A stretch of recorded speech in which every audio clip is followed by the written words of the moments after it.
पहली पुतली रत्न मंजरी की कहानी। अम्बावती में एक राजा राज्य करता था। वह बड़ा दानी था। उसी राज्य में धर्मसेन नाम का एक और बड़ा राजा हुआ। उसकी 4 रानियां थीं। एक थी ब्राह्मण, दूसरी क्षत्रिय, तीसरी वैश्य और चौथी शूद्र। ब्राह्मणी से एक पुत्र हुआ जिसका नाम ब्रह्मणित रखा गया।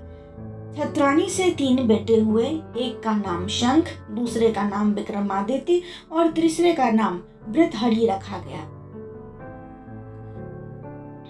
वैश्य से एक लड़का हुआ जिसका नाम चंद्र रखा गया। शूद्राणी से धन्वंतरी हुए।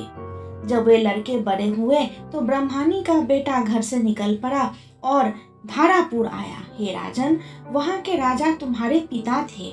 उस लड़के ने राजा को मार डाला और राज्य अपने हाथ में लेकर उज्जैन पहुंचा। संयोग की बात है कि उज्जैन में आते ही वह मर गया।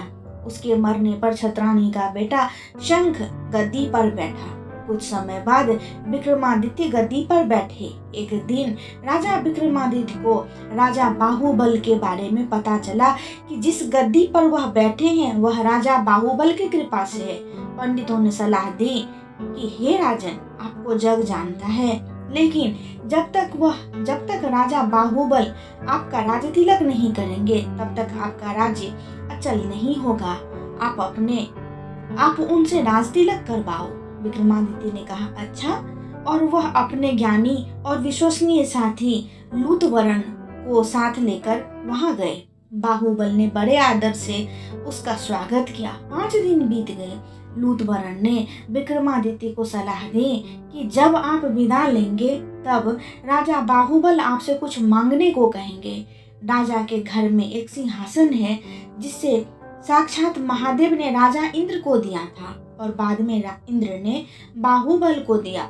उस सिंहासन में यह गुण है कि जो उस पर बैठेगा वह 7 द्वीप नवखंड पृथ्वी पर राज करेगा।